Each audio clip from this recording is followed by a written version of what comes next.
those children gathered round the table to dig in, Daddy cleared his voice and said, then let's begin. Let us pray on this day of our dear Savior's birth. Our Father sent His only Son to live and die right here on earth. Let's send the praises up to heaven for our Lord to hear. We never knew that someone's love could be so dear. Hallelujah, hallelujah. Man, it is fantastic today. Hey, I just want to take a moment. I want to thank you for taking just a couple minutes out of your day to join me in this first episode of Gardening for the Soul. We're just going to take a couple minutes in each episode, and we're going to talk about the Word of life, the fountain of life, the Word of God given to us, and how it applies in our life, and the way we should walk and grow, and the direction we should head in. And we're going to try to apply the Word of God to the real day-to-day challenges that we have in our own lives. But the best place to start is to start talking about God's love for us. In the epistle of John, 1 John, in the 4th chapter, he talks about God's love for us. Not that we loved Him, but that He loved us. He loved us beyond our imagination and our understanding.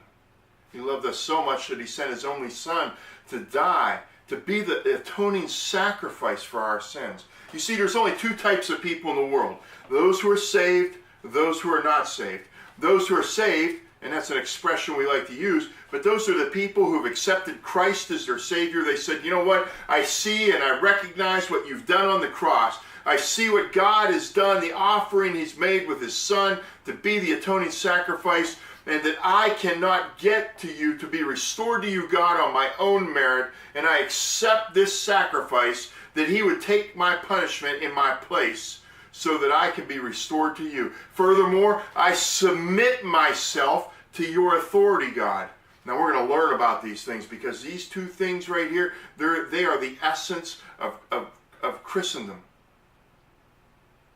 But they are such a deep well of understanding and application in our day-to-day lives. So you have people who are saved, people who are not saved.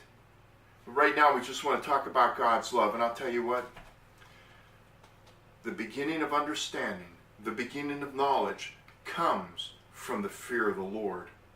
When we understand that this God created us in His image, and that we have fallen short of who and what we are created to be.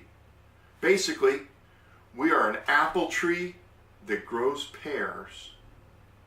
That's not what we were created to do.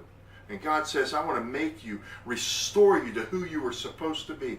And not only that, I want to have you with me, next to me for all of eternity. That you'll have a time here on earth, but beyond earth there'll be an eternity of time spent with me. God invites us to be connected to Him, apart with Him. He is the Father who says to His Son or His daughter, come on in, take my hand and walk with me. There's only two types of people in the world. What type of person are you? Because if you're the one who has accepted Christ as your Savior, then it's a matter of growing into who you're created to be, understanding the truth of God's Word and its application in our daily life. There's going to be a lot of things that are going to be challenged in our life. But we're going to walk through this together. I just want you to know that. God loves you. I love you. Have a wonderful day. This is a thought to kick your day off or your time off.